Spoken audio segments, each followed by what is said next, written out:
l'histoire. Les grands portraits. Franck Ferrand.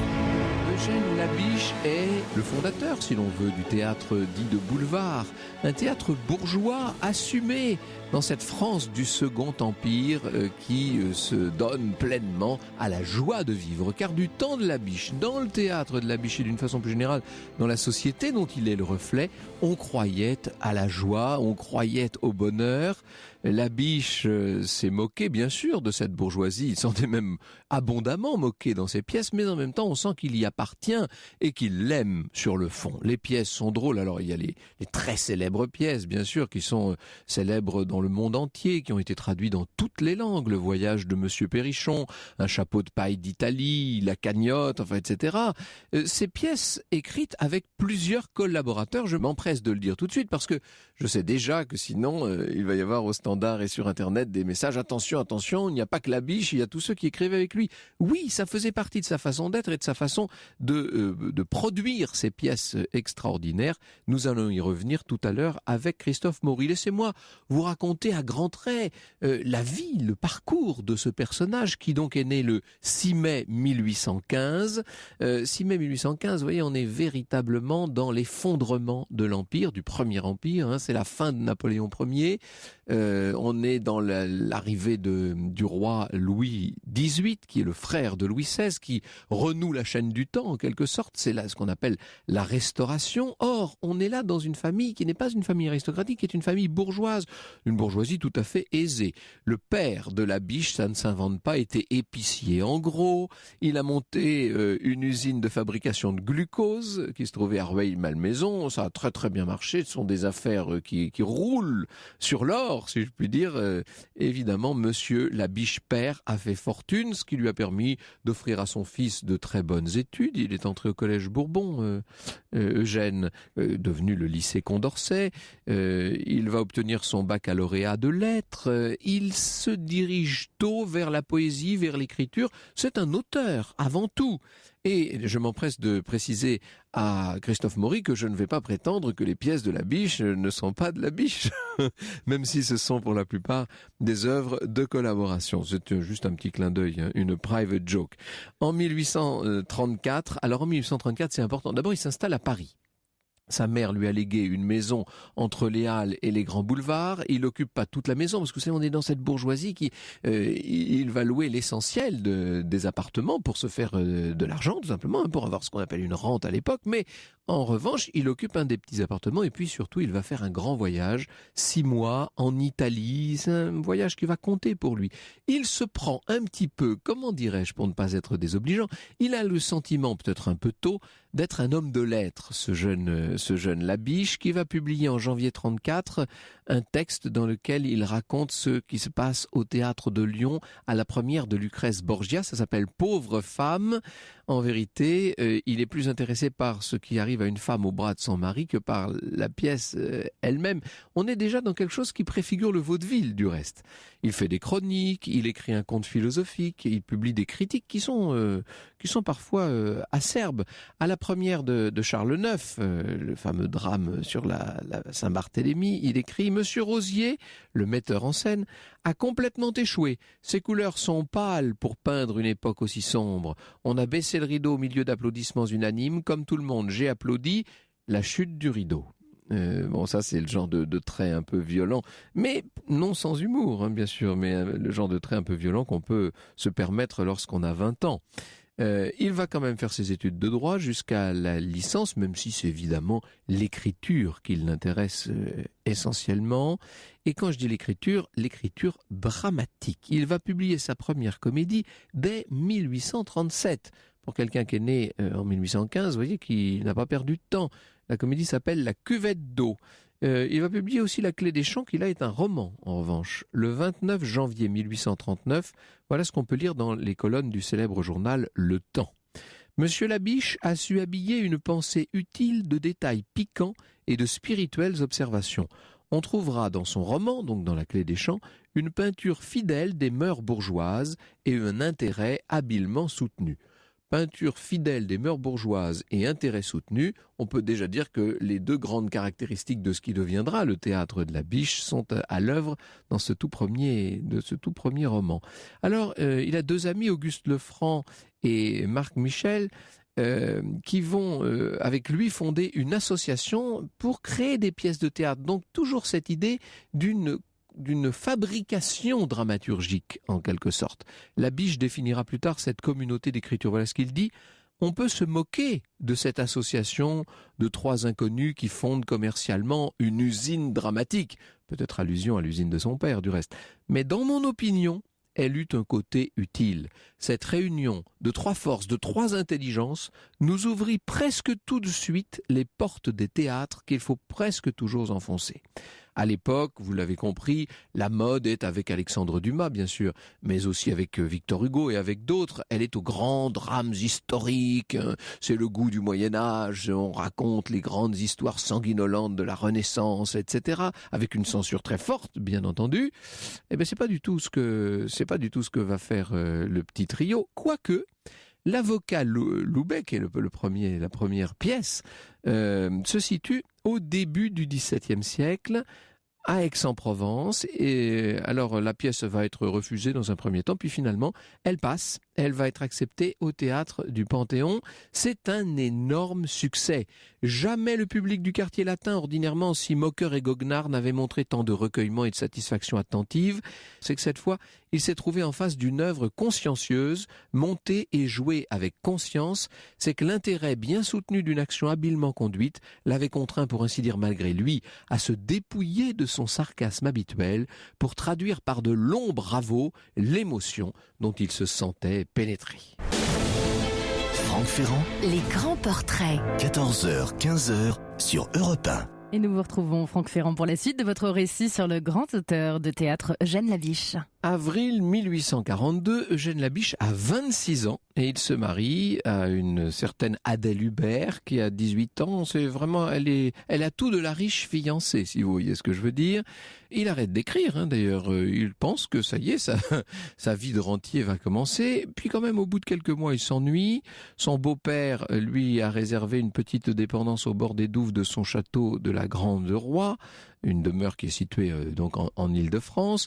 Et bien ma foi, il va écrire et le 12 mai 43 présenter une nouvelle comédie vaudeville écrite avec Auguste Lefranc qui s'appelle L'homme de paille.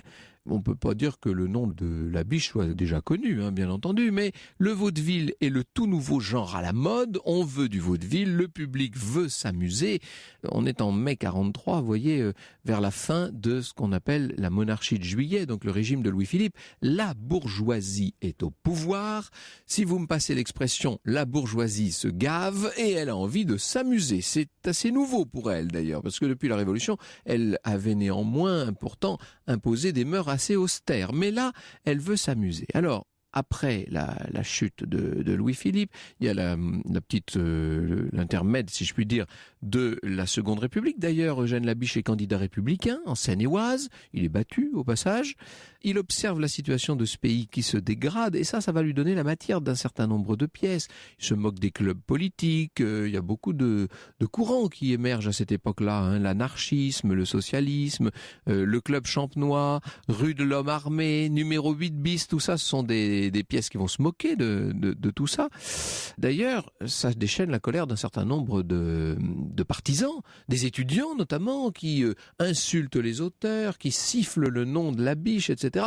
Et puis, décembre 48, élection de Louis-Napoléon Bonaparte, le neveu du grand Napoléon. Il devient le président de cette Deuxième République et ça va très bien à Labiche, qui est tout à fait partisan d'un régime assez fort et de l'ordre, de cette espèce d'ordre bourgeois, bien entendu. En 1851, il travaille à une nouvelle pièce. La pièce en question, c'est un chapeau de paille d'Italie. Attention, chef-d'œuvre. Là, évidemment, tout va changer. Les répétitions ont pourtant été difficiles puisque l'acteur principal est impossible. Il s'appelle Ravel. Il n'aime pas la pièce. Il trouve que son personnage est ridicule. D'ailleurs, il n'a peut-être pas tort. Il va quitter d'ailleurs la distribution. Finalement, il reprendra sa place dans cette distribution. C'est vrai que sans lui, sans Ravel, parce que là, le public ne vient pas voir du tout une pièce de Labiche. Il vient voir Ravel dans son nouveau rôle. Le 14 août 1851, les près de 1000 places du théâtre Montansier à Paris, le théâtre du Palais Royal, vous savez, merveilleuse salle qui se trouve derrière les jardins du Palais Royal. Les 1000 places sont quasiment toutes occupées. Labiche n'est pas là, il est en train de prendre les eaux à Spa, peut-être juger ça plus prudent. Il n'assiste généralement jamais aux premières de ses pièces. Et là, il a tort, parce que c'est un triomphe. On a ri pendant toute la soirée, le public s'est déchaîné, les gens octaient sur toutes les travées, au point même qu'un spectateur qui était un petit peu gros peut-être, à force de rire, a suffoqué et a succombé à une crise d'apoplexie. Alors vous imaginez la presse, les journalistes, etc. Un homme meurt de rire à la première, mais ça c'est la plus belle publicité qu'on puisse imaginer, vous imaginez? Ça c'est une histoire de fou. Là, on peut dire que Labiche a franchi une étape et on dit tout de suite qu'il renouvelle le genre du vaudeville. Voilà ce qu'écrit Emmanuel Eman dans la biographie qu'il lui avait consacrée il y a environ 25 ans. On prend les salons d'une baronne pour l'entrée d'un restaurant. Il parle de cette pièce, un chapeau de paille d'Italie. L'appartement du mari trompé pour le nid des futurs époux. Et la modiste ancienne maîtresse de Fadinard pour une employée de mairie. Mais en définitive, cette comédie, comme d'ailleurs la quasi-totalité du théâtre de Labiche, rassure, car le cataclysme se limite aux dimensions du salon. Il reste aux proportions du spectateur. L'épopée se fait réduite. Le charivari bouscule les personnages sans jamais les remettre en question. Le ton est radicalement nouveau, totalement tourné vers le délire et une frénésie dérisoire secoue les personnages. Les auteurs ont truffé leur comédie de quiproquos, d'interminables courses-poursuites qui obligent les acteurs à galoper d'un bout de la scène à l'autre dans un ballet burlesque. On est déjà presque dans l'état d'esprit d'une pièce qui naîtra 50 ans plus tard. Sur les mêmes planches du théâtre du Palais Royal, ce sera le Dindon de Feydeau qui, de la même façon, va déclencher une espèce de mécanique. Alors, on n'est pas encore dans une mécanique tout à fait aussi délirante et tout à fait aussi huilée que chez Feydeau, mais tout de même, ce genre existe. Et c'est Émile Zola qui dit « Monsieur Labiche avait fait mieux que d'écrire une pièce. Il avait créé un genre. L'invention était d'un cadre si heureux, si souple pour contenir toutes les drôleries imaginables, que fatalement le moule devait rester. Je dirais presque qu'il y avait là une trouvaille de génie, car ne crée pas qui veut un genre. 300 représentations pour un chapeau de paille d'Italie, ce qui est tout à fait unique à l'époque. Aujourd'hui, c'est beaucoup plus courant. Mais à l'époque, 300 représentations consécutives, il faut vous dire que les pièces sont jouées en moyenne 35 à 40 fois. Et bien souvent, elles ne dépassent pas la 10e représentation. Là, 300 représentations. Labiche devient l'homme qu'il faut rencontrer, qu'il faut connaître. Il est l'homme à la mode, tout simplement, même s'il a encore une fois travaillé avec des collaborateurs. Je vous promets qu'on va y venir. C'est Émile Augier, un de ses collaborateurs, qui raconte « Nous avons fait ensemble un scénario très développé pour lequel je lui servais plutôt à l'exciter par la contradiction qu'à lui donner des idées. Après quoi, il m'a demandé la permission, que je lui ai généreusement octroyée, d'écrire la pièce tout seul, à charge pour moi de revoir son travail et de l'arranger à ma guise. J'ai refait quelques petits bouts de scène et pratiqué de modestes coupures. Et puis voilà, autrement dit, il y a bien eu une invention collective, mais la pièce elle-même, elle est de la plume d'Eugène Labiche qui, à partir de là, va enchaîner les succès, où il dépeint cette bourgeoisie triomphante d'un régime qui, entre-temps, est devenu le Second Empire. Avec l'appui de Labiche, d'ailleurs, il est tout à fait ravi, il a applaudi chaudement au coup d'État de Louis-Napoléon Bonaparte, qui a fait de lui l'empereur Napoléon III.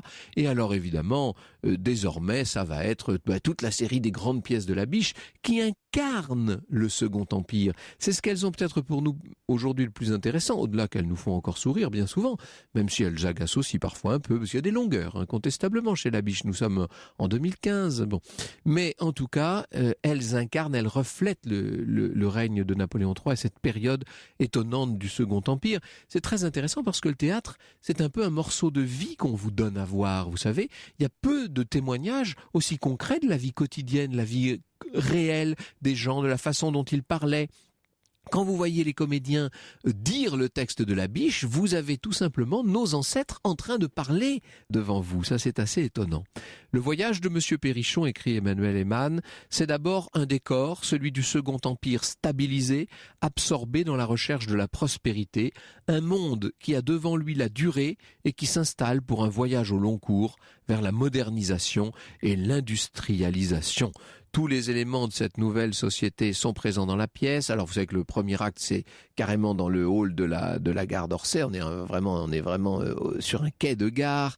Et puis vous avez le Mont Blanc avec cette auberge, etc. Puis ça finit quand même dans un salon Napoléon III des grands boulevards de Paris. Bref, on est vraiment au cœur de ce qui fait rêver la société du Second Empire.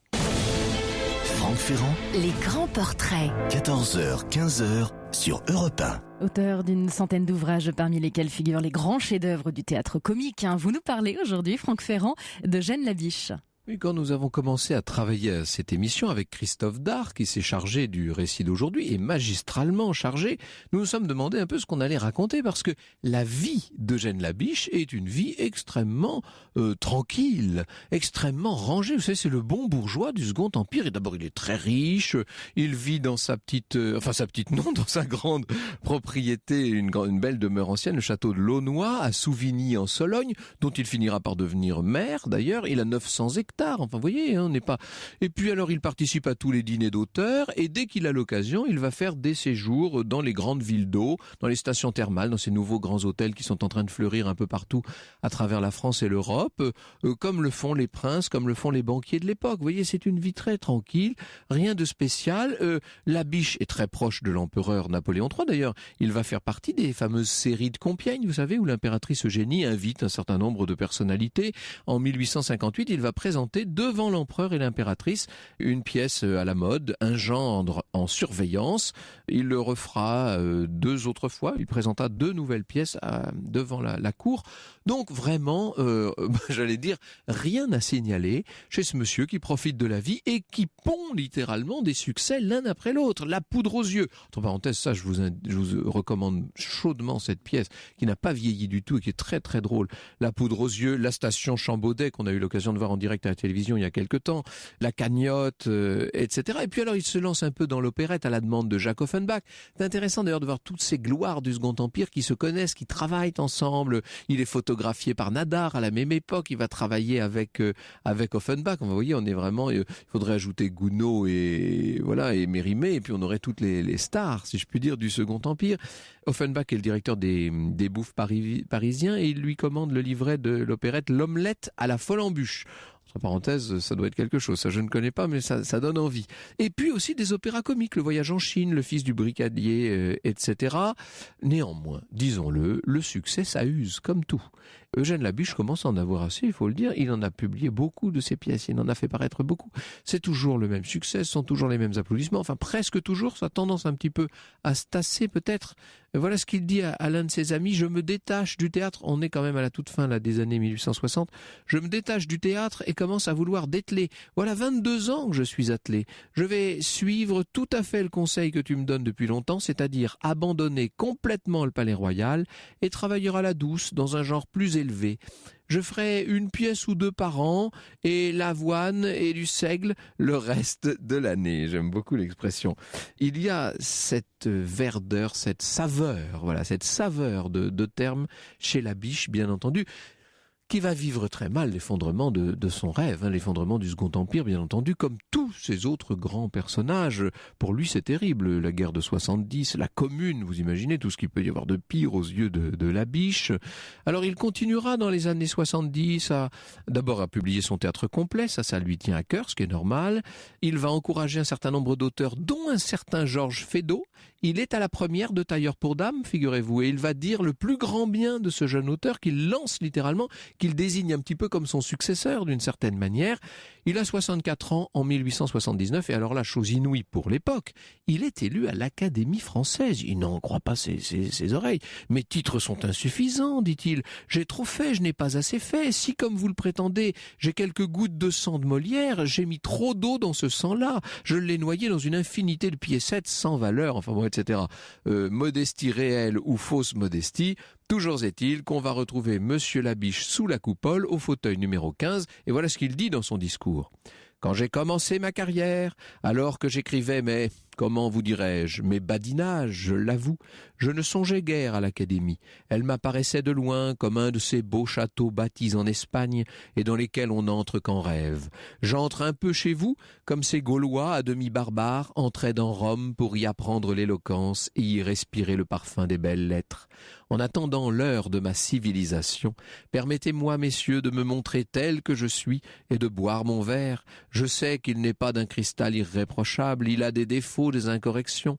La muse qui nous inspirait, mes amis et moi, était une bien petite muse. Elle s'appelait simplement la bonne humeur. Nous avons ri, nous avons fait rire. J'espère qu'il nous sera beaucoup pardonné. Bonjour Christophe Maury. Bonjour Franck Ferrand. Il n'y a pas énormément à dire sur La Biche, mais il y a beaucoup à dire sur son théâtre. Je sais que vous en brûlez d'impatience. Franck Ferrand, Les grands portraits. 14h, 15h sur Europe 1. Et vous nous parlez aujourd'hui, Franck Ferrand, d'Eugène Labiche, avec votre invité, le gérant de la librairie théâtrale, écrivain spécialiste de théâtre et éditeur, Christophe Maury. Si vous voulez rendre visite, je dis ça à nos auditeurs, si vous voulez rendre visite à Monsieur Labiche aujourd'hui, il faut aller au cimetière Montmartre, car il est mort quand même, malgré tout. Il avait l'air d'être un immortel, mais il est mort pas tout jeune, il est mort en 1888, pour l'époque c'était pas mal. Ça faisait quand même longtemps qu'il était malade, il a passé les 5-6 dernières années de sa vie avec des problèmes cardiaques. Il se promenait dans sa robe de chambre beige à carreaux, et il errait seul, dit-on, au milieu de ces terres de Sologne, assez apaisé, somme toute.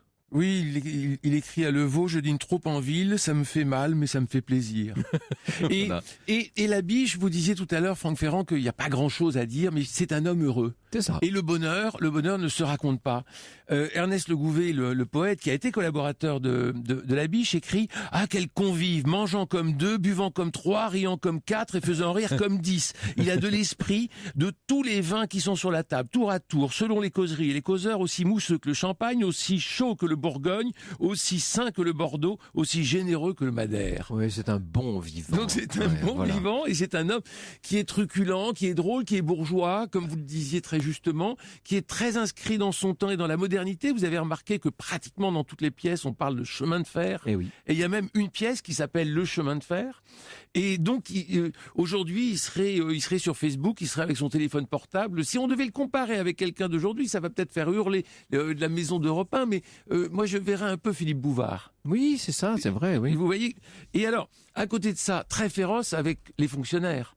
Dans une pièce qui s'appelle Les Petites Mains, je le cite, « Aujourd'hui, chaque Français vacciné croit avoir droit à une place. Encore un peu, on priera le gouvernement de distribuer des numéros d'ordre à messieurs les nouveau-nés. Toi, petit, tu seras dans la diplomatie. Toi, tu as la vue basse. Celui-ci sera marqué par la marine, cet autre pour les finances, compte tes contributions directes. Tout le monde aura son bureau, sa petite table, son encrier et sa plume derrière l'oreille. Joli petit peuple. Tout cela grouillera, griffonnera et émargera. Qui veut des places? Prenez vos billets. Et à ces administrateurs, que manquera-t-il? Une chose, les administrés. Mais on en fera venir de l'étranger en payant le port. » Incroyable, vous imaginez ce caractère quasiment de prescience qu'on trouve dans ces mais ça a toujours été. Alors, à propos de chemin de fer, comment travaillait-il? Comment faisait-il le canevas de ses pièces? Comment écrivait-il? Parce que il n'a jamais caché d'avoir des collaborateurs. D'ailleurs, même sous la coupole de l'Académie, quand il y est reçu, vous avez vu, il dit bien « mes amis et moi ». Ça, c'est assez fort. Et il commence par dire « je » pour remercier. Ensuite, il dit « nous » tout au long du discours. Alors, d'abord, il écrit lui-même. Avant tout, il faut trouver des situations très drôles. Voilà le chien dent, cela dépend du hasard, du bonheur et de la température. Puis il ajoute, tant qu'on n'a pas la fin de la pièce, on n'a ni le commencement ni le milieu. Ce que disait déjà Molière. Alors, il écrit à l'un de ses collaborateurs, apporte-moi un sujet, j'en ferai quelque chose. Donc ses collaborateurs, on va en avoir une quarantaine.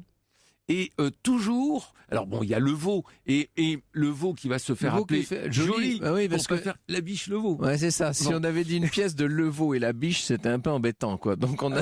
alors Alphonse Levaux donc se fait appeler Alphonse Joly, et il travaille toujours de la même façon. D'abord le sujet, on le lui apporte. C'est pas lui qui le trouve, et lui il le juge. Quand vous dites on, c'est ses collaborateurs. Ce sont ses collaborateurs. Ensuite, alors là, il travaille le plan, le séquencier, qui est établi scène à scène, qui est très long, qui est très détaillé, et avec parfois des fragments de dialogue. Et puis le collaborateur part avec ce séquencier et rédige toute la pièce. Il revient avec la pièce et la biche ensuite dit mettre son vernis. Et donc il relit la pièce et il la recopie, de sorte que les manuscrits sont de la main. C'est fondamental. Ça. Sont de la main de la biche. Et puis c'est lui qui porte la pièce au directeur, au metteur en scène, au comédien, et qui va faire les ajouts en répétition. Donc au départ, l'idée n'est pas de lui, mais ce qu'il sait très bien faire, c'est le séquencier. Et c'est ça la force de la biche, c'est le rythme. Mais bien sûr. Alors, le rythme, vous disiez tout à l'heure le nombre de pièces, il a écrit 180 pièces. Incroyable. Et les 180 pièces, alors attention, il y en a 108 en un acte. Oui, c'est beaucoup de pochades, comme on disait. 11 en 2 actes, 32 en 3 actes, 9 en 4 actes, et 4 seulement en 5 actes. Donc les grands chefs-d'œuvre du répertoire de la comédie française, il n'y en a pas tant que ça. Non, il n'y en a que 4. Il est entré au répertoire de son vivant, il faut le dire. D'ailleurs, ça lui a fait plaisir, ça, évidemment. Hein. Et ça l'a beaucoup, beaucoup impressionné. Oui. Et la pièce qui s'appelle Moi est une pièce qui n'est pas forcément très très bonne parce qu'il s'auto-censure, parce que c'est la comédie française. Lorsqu'il rentrera à l'Académie française, il sera beaucoup plus détendu que devant le comité de lecture de la comédie française. Donc, on voit que dans ces pièces, c'est le séquencier qui est la chose la plus importante. Il écrit lui-même « J'entends par plan la succession développée, scène par scène, de toute la pièce, depuis son commencement jusqu'à la fin. Tant qu'on n'a pas la fin de la pièce, on n'a ni le commencement ni le milieu. Ce travail est évidemment le plus laborieux, c'est la création, l'accouchement. Une fois mon plan fini, je le reprends et je demande à chaque scène à quoi elle sert, si elle prépare ou développe un caractère, une situation, enfin si elle fait marcher l'action. Une pièce est une bête à 1000 pattes qui doit toujours être en route. Si elle ralentit, le public bâille. Si elle s'arrête, il siffle. » On va avoir peu de didascalie. On ne décrit pas Les didascalies sont les petites indications pour les acteurs. Hein. Je dis ça pour ceux qui ne sauraient pas. Il va juste mettre un salon élégamment meublé. On va pas dire il y a une cheminée, il y a une glace. Oui, il ne donne pas de précision. Un salon grande, élégamment meublé. Alors quelquefois il donne des précisions. Très peu de monologues. Peu de monologues, mais alors pièce. beaucoup d'apartés en revanche. C'est-à-dire qu'il parle au public, ça c'est assez stupéfiant. Et c'est peut-être ce qui a un petit peu vieilli aujourd'hui. Alors c'est une question après, il faut savoir, quand on est metteur en scène, il faut savoir jouer avec ça. Mais il arrive très souvent qu'un comédien s'arrête de jouer, si je puis dire, se tourne vers la salle et se met à parler au public. C'est assez étonnant. Et oui, parce que ça permet d'avoir la vérité du personnage. C'est-à-dire que le personnage entre, il voit le beau-père qui arrive et il va dire « Mais qui c'est ce paysan ?» Voilà. Et ensuite, il se tourne vers le beau-père et il va faire... Alors ça, c'est très important chez la biche. Vous aviez parlé, Franck Ferrand, tout à l'heure, de quiproquo. En fait, il y a moins de quiproquo. C'est très difficile, un quiproquo. Le quiproquo parfait, on va l'avoir dans un chapeau de paille bien sûr. Mais dans les autres pièces, c'est moins du quiproquo que du mensonge. Le mensonge, la méprise, finalement le crack. C'est jouissif pour le spectateur. Mais oui, parce que le type se fait pincer les doigts dans la confiture et il va raconter n'importe quoi.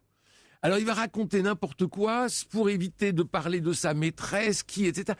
Et il va en rajouter à chaque fois. Et le crack est instantané. On improvise et on s'enfonce et on dit n'importe quoi et on flirte avec l'absurde finalement. Donc il n'y a rien de plus réjouissant pour le spectateur de voir le type s'enfoncer. Mais c'est le premier pas vers le quiproquo. Et quelquefois, il n'arrive pas, la biche, à aller jusqu'au quiproquo, qui est vraiment très très compliqué. Alors, avant de venir ici, j'ai essayé de réunir quelques mots d'auteur. Je me suis dit, mais en fait, c'est très difficile, car aujourd'hui, je pense que ça pouvait faire rire à l'époque, mais d'abord, ces mots d'auteur sont peu nombreux dans le théâtre de la biche, et puis surtout, ils demandent d'être dits de la façon très spécifique dont ils sont conçus. Ça aussi, c'est une faiblesse pour le vieillissement de ce théâtre. Hein. Justement pas. C'est-à-dire que si ça avait été un théâtre de mots, eh bien, ça aurait vieilli parce que le vocabulaire passe. Mais c'est un théâtre de situation. Ah oui, absolument. La situation, c'est toujours le mariage. Pourquoi ? Il n'y a pas de théâtre sans conflit. Il faut toujours un conflit. Or, dans un mariage, il y a un premier conflit, il y a un intrus qui arrive, c'est le futur mari. Alors, chez Molière, le futur mari, il est un peu benet, il est gentil, enfin, c'est un Valère, il est amoureux, il y croit. Chez la biche, il est souvent double. Et c'est là où il va se tourner vers le public. Parce que il a une maîtresse cachée. Parce qu'il a eu des aventures avant. Parce qu'il vient prendre le fric de beau-papa. Et ça fonctionne toujours parce que la jeune fille, elle est charmante, elle est jolie, donc elle a l'empathie immédiate du spectateur. Et on dit, est-ce qu'elle va tomber dans le traquenard ? Oui, non. Ou est-ce que la famille va elle-même créer le propre traquenard ? Et ça va être, par exemple, la poudre aux yeux. Alors là, oui, évidemment, et on entre dans une sorte d'escalade toujours. Toujours cette espèce de rythme, de progression. On va de plus en plus loin, jusqu'à un certain délire qui n'est pas sans préfigurer, je le disais, Georges Feydeau. Il y a un peu de ça déjà dans certaines des pièces. On n'a pas la mécanique de Georges Feydeau. Oui, c'est pas aussi puissant. Voilà. C'est-à-dire que, mais dans les deux cas, il faut du jarret. Oui. Ça doit être difficile à jouer, il faut le dire. Oui, mais il faut du souffle. Il faut du souffle, il faut y aller, il faut de l'élan, et c'est ça que le public aime, parce que ce sont des pièces qui sont courtes mais très rapides. Et alors, il a peur de rien. Il écrit à Levaux en 1854 « J'ai fait jouer à Michel avec Roustissure pour les danseurs espagnols. C'est mauvais, mais cela fait rire, et de plus, cela fait de l'argent. Donc c'est bon. » Et voilà, tout est dit, on a bien compris, je crois, maintenant l'esprit de Monsieur Labiche. Au cœur de l'histoire, les grands portraits sur Europe 1. Le dramaturge et maître du vaudeville, Eugène Labiche, est notre grand portrait d'aujourd'hui. Et votre invité, Franck Ferrand, est l'écrivain, éditeur de théâtre et gérant de la librairie théâtrale de la rue de Marivaux à Paris, Christophe Maury. Alors Christophe Maury, il faut quand même dire que Labiche n'a pas non plus tout inventé, il s'inscrit dans toute une tradition. Le vaudeville est un genre à la mode au moment où il s'y met. Et par ailleurs, on a des archétypes, comme on dit, c'est-à-dire un certain nombre de figures, l'amant ambitieux. Je pense par exemple dans la station Chambaudet, il est évident que Madame Veuve Chambaudet fait beaucoup penser à un personnage très célèbre d'une pièce de Molière. Je pense aux femmes savantes, bien sûr, à Bélise. Donc il y a quand même des types qui ressortent dans ce théâtre. Où les archétypes sont et Regnault est très présent, et Marivaux d'une certaine manière, etc. Oui, mais vous voyez bien que il n'y a pas de psychologie. C'est-à-dire qu'on n'a pas, comme chez Molière, on n'a pas des êtres de sang, mais on a des figures.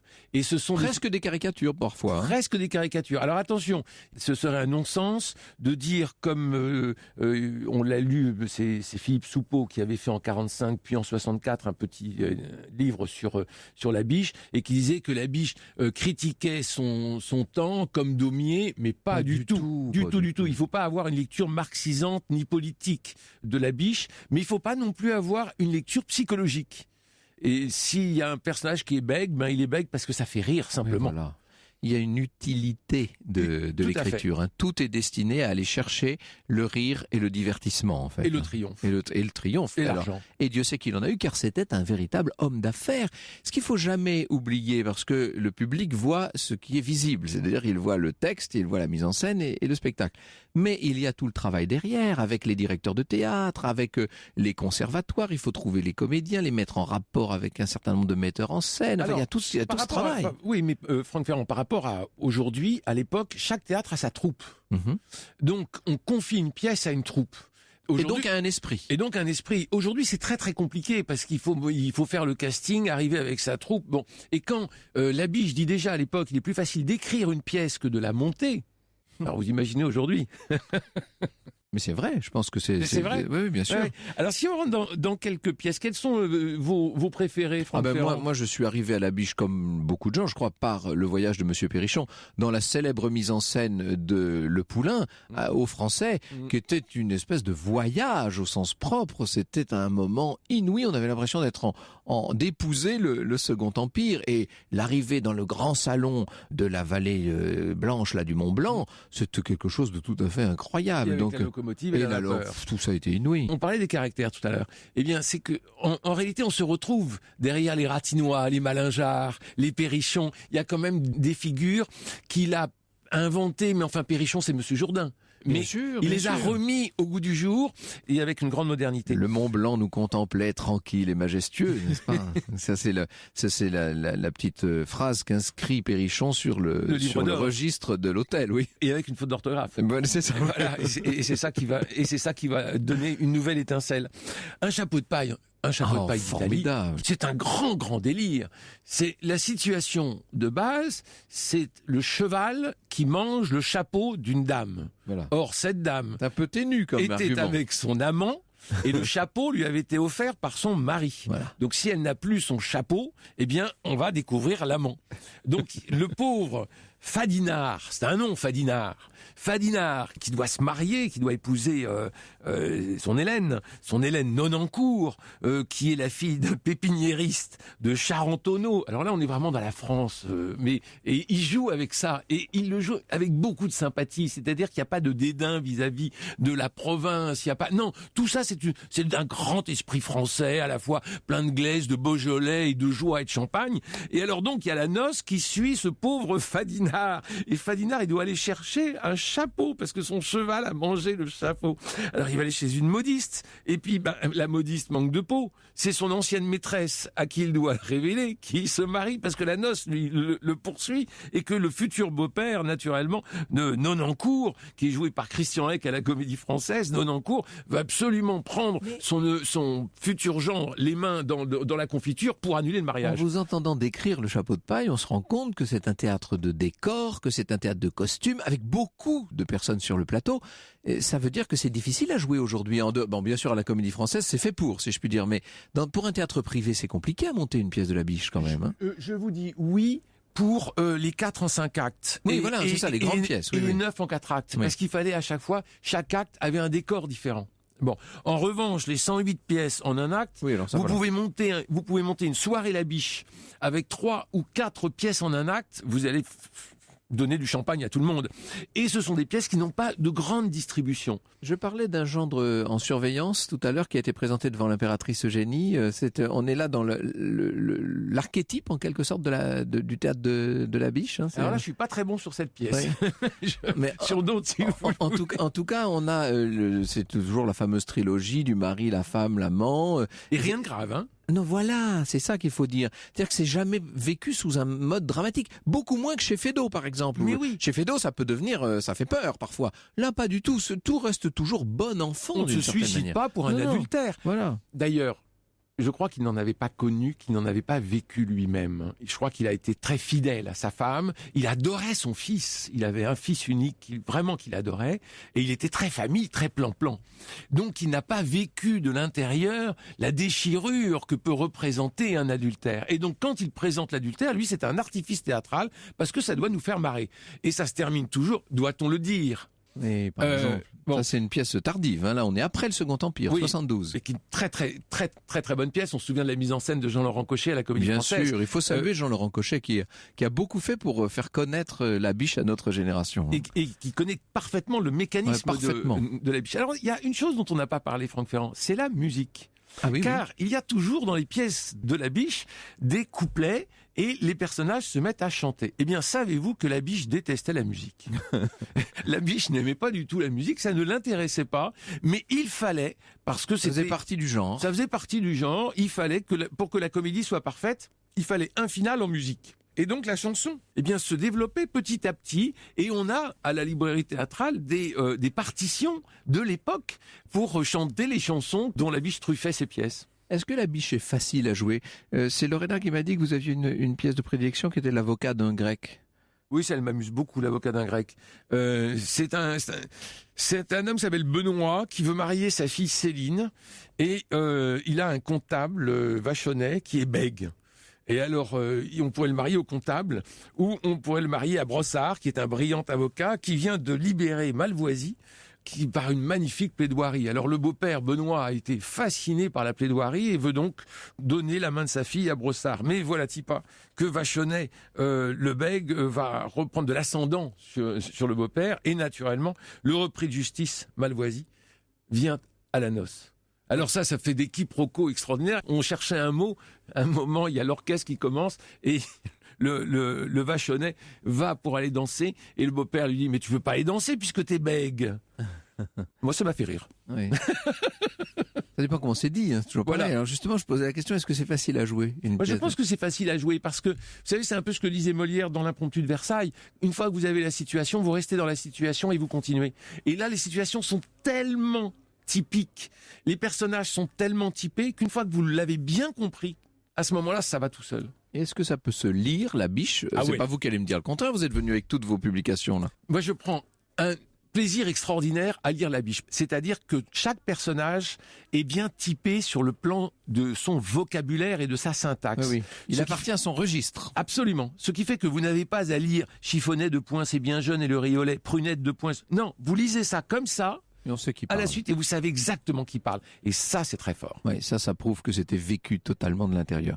Merci beaucoup, Christophe Maury. Je rappelle que la librairie théâtrale aux destinées de laquelle vous présidez republie un certain nombre des chefs-d'œuvre de La Biche, dont elle a été l'éditeur, ne l'oublions pas, depuis 1852. Depuis 1852. Voilà. Et si vous ne pouvez pas passer par Paris, eh bien vous pouvez commander sur librairiethéâtrale.com. Librairie-théâtrale.com. Merci beaucoup, Jean-Christophe. Merci beaucoup, Christophe Maury. Europe 1, au cœur de l'histoire. Retour aux origines.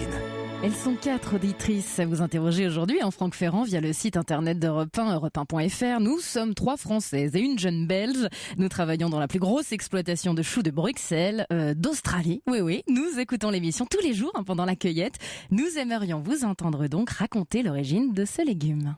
Ça m'émeut d'imaginer qu'en Australie, nos auditrices, en cueillant des choux de Bruxelles, nous écoutent. Je suis ravi. Alors, vous savez qu'il y a plus de 400 variétés de choux. Ce qu'on appelle le chou de Bruxelles, c'est une variété hybride qui se présente sous la forme d'un bourgeon de chou, bien entendu, qui se développe le long de la tige. On en trouve entre 20 et 70 environ par tige, me dit-on. J'ai été obligé de me renseigner parce que ça, je le savais pas, pour tout vous dire. Il se trouve que le chou est dit de Bruxelles, en tout cas c'est comme ça qu'on l'appelle depuis le XVIIIe siècle, parce que c'est bien en Belgique et très probablement effectivement bien à Bruxelles qu'il s'est développé à partir du XIVe siècle. La ville était en expansion formidable, on a construit 3 remparts successifs, tellement la population s'accroissait. Il fallait trouver une méthode de culture du chou plus efficace pour faire un rendement bien plus grand, pour nourrir cette population. On a eu l'idée de cultiver ces choux de manière verticale, ce qui permettait une économie de place, un meilleur rendement, et c'est comme ça qu'est venue et qu'a été développée cette variété qui donc, puisqu'elle était née là-bas, s'est appelée le chou de Bruxelles. C'est devenu aussi, disons-le, un must de la gastronomie, et au XVIIIe siècle, on parle de chou de Bruxelles parce qu'il y a là sans doute quelque chose d'un peu plus exotique.